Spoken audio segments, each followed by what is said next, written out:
Welcome back to Rocker's Beer Review. Today we're going to be doing part 2 of the songs that Iron Maiden have never played live. So, which ones do you think they've not played live? We're doing them from the albums The X Factor up till the Book of Souls. And we're also going to talk about Senjutsu. What songs do you think they'll play live from there? I'll give you my thoughts.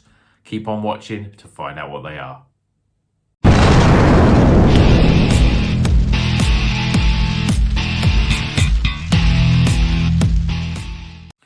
Welcome back to Rocker's Beer Review. As I said in the intro, we're going to go through part 2 of the songs that Iron Maiden have not played live. I know hopefully you've watched part 1 where we went through the videos from Iron Maiden up to Fear of the Dark. Quite a few surprise ones in there, and there's quite a few more surprise ones here in the later stuff. I think they know that their classic era is the 80s era really, and so they play more of those songs. So as the newer albums come out, they might play them when the album's out, but then you never really hear much more of them again. So there's quite a few in there. We're starting with the X Factor. So this is the first album with Blaze Bayley on vocals. Probably, although I did a ranking a little while ago, ranking videos of Iron Maiden. I'll put the link up in either up here or up here. I think it's up here, but it might be up there for that, just in case if you haven't seen it. But the X Factor for me is their worst album. I think I actually put Virtual X, but I'll go on to why that was when I get to that. But X Factor, so the songs I haven't played live: Look for the Truth, Judgment of Heaven, 2 AM, and The Unbeliever. I mean, it's a dark, there's a lot of songs on this album that don't really sort of, you can't really imagine them live because they're a bit slow and plodding and overly sort of dark and I don't think it's definitely their worst album. I mean, there's songs on there that they do play live. The Sign of the Cross, we've seen them play that live with Bruce Dickinson singing it. Man on the Edge is obviously the other one. They're the best songs really from there. But for me, probably the poorest album.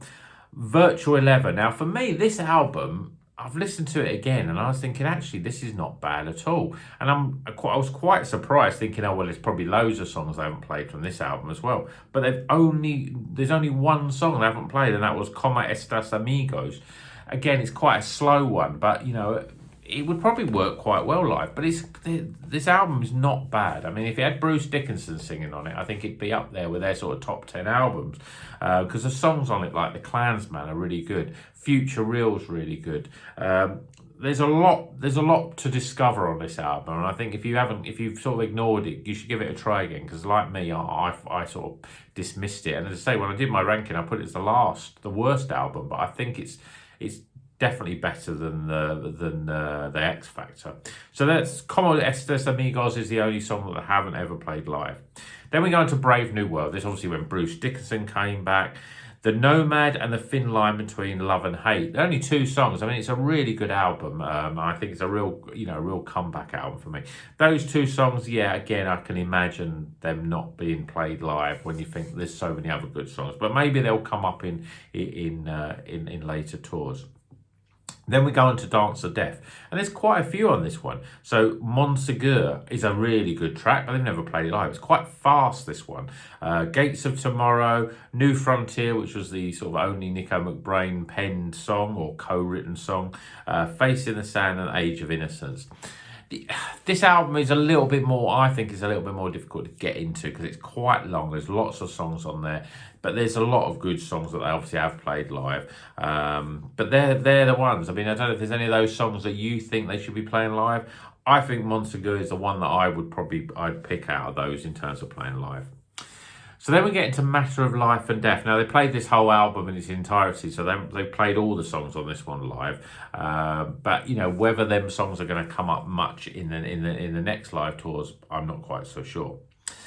We get to The Final Frontier. Now, when this came out, I quite enjoyed this album, but I've gone back through it, and the album, the songs there's quite a few songs they haven't played live. Mother of Mercy, The Alchemist, Isle of Avalon, Starblind, and The Man Who Would Be King. Now, out of those, Starblind is probably my favourite song on the album. I think Isle of Avalon is good as well. Surprised I haven't played them live. I'd like to see them play Starblind because I just think it's a really good song. Then we get to the Book of Souls. Now, I saw them on this tour, so I saw saw the songs that they played live, and I thought, to be honest, they played those songs really well. Bruce Dickinson was really in top form. But the songs they haven't played, When the River Runs Deep, Shadows of the Valley, The Man of Sorrows, and Empire of the Clouds. Now, when I go through the album and I think which are my favourite songs on it, there's two of my favourite songs that they haven't played live. One is Empire of the Clouds. I can understand it. It's got big piano on it, which is not, I can't see them suddenly wheeling out the grand piano with Bruce sitting there playing it.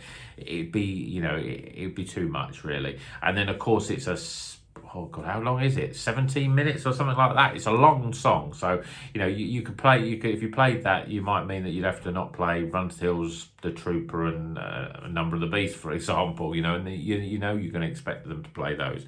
So that's probably why they played it. The other song, which I think is my favourite song on the album, is Shadows of the Valley.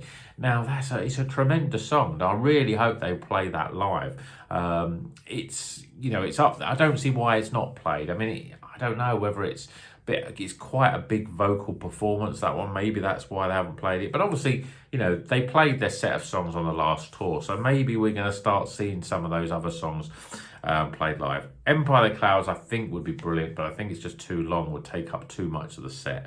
And as I say, with the piano and everything, it's probably too much, but I think it would have been good. I mean, usually Iron Maiden do play their last song, which is usually the big epic, on every tour of that album. So I'm sort of surprised, but then there were plenty of long songs on that album. So that leads us to the Senjutsu, the new album, which, the more I listen to it, the more I really like it. I'm still undecided whether I think it's better than Book of Souls. I think it's certainly up there, and I think it's a bit more accessible. Even though there's a lot of the long songs, I think it's a little bit more accessible. But what are they going to play live? Well, I think certainly they will play the first three songs. So the first three songs, Senjutsu, which is still for me the poorest song on the album, Stratego and The Writing on the Wall, the ones that they released as sort of singles. So they'll definitely play those three. In terms of the others, I'd love them to play Lost in a Lost World, because I still think it's my favourite song of the album. Maybe, I think they will. They maybe will play that, but there's quite a lot of long songs on there, so maybe they'll play some of the shorter ones. I think Time Machine is another one, because I've seen in interviews, Bruce Dickinson talks about it quite a lot, and he said, I think that's a sort of song that would have great visual sort of effects that would work well. And then I think certainly in terms of the epics, I think the final song, the Hell on Earth, is definitely the best of those last three 10-minute plus songs, so I think they'll play that as well. But that's only 3, 4, maybe 5 songs. I don't know. I mean, what do you think? What do you think they're going to play live? The more I think about it, the more I think, maybe they'll play the Darkest Hour. It's a great song, but I think that's one that's it's a bit long and it's quite slow, so I don't think it will work as well live. But maybe they'll play the other shorter songs on there. But let me know what you think. Which is your favourite song on the new album, and which is the song you really would like them to play live? Is there a song that you think, this song is terrible, I don't want them to play live? Really interested in your comments. I hope you've enjoyed this two-parter, songs that Iron Maiden have not played live. I think the next thing, I've been on a bit of a trip with Iron Maiden over the last sort of month, and I've re-listened to all of the albums, and I've given them a lot more listen, and I've recaptured some stuff which I dismissed. I mean, there's songs from Fear of the Dark which I really like. As I said, the Virtual 11 songs on there that are really good, and even the sort of some of the later songs from Brave New World and from Matter of Life and Death. I think that sometimes they're quite difficult to get into unless you really give them the time. So, I'm going back to them and rediscovering them it feels like for the first time.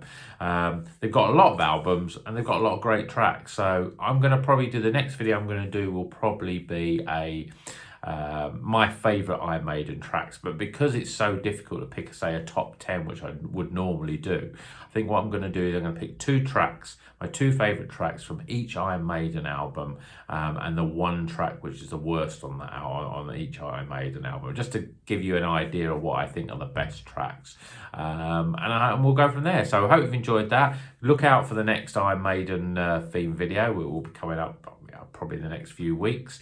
If you're not a subscriber, please subscribe, then you'll get notified when that video comes out.